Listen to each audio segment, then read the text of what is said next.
Hello mga kabarangay, kamusta po kayo? For today's video, ay ipapaliwanag ko po sa inyo ang bago na namang problema ng mga digital creator.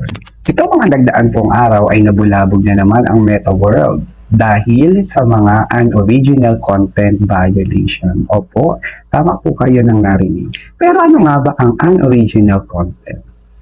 Mga kabarangay, ang unoriginal content ay isang violation na kung saan ang isang content creator ay maaaring magkaroon ng violation or restriction.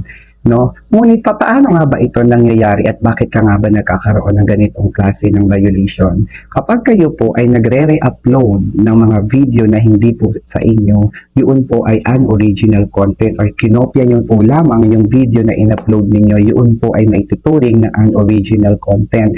Kaya dapat po iwasan po nating mag-upload ng mga video na hindi po sa atin.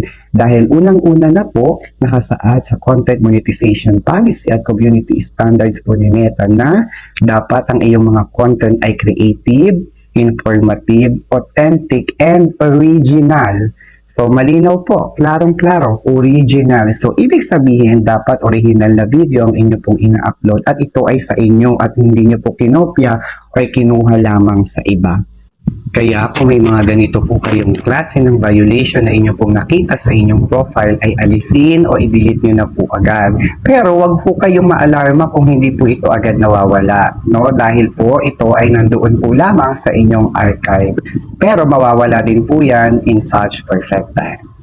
Nawa po ay may natutunan kayo sa video ito at kung nagustuhan po ninyo, pa-share, pa-like, at pa-follow na rin po ng aking video. Thank you so much mga kabarangay. Spread good vibes and positivity. God bless. Mahal ko kayo.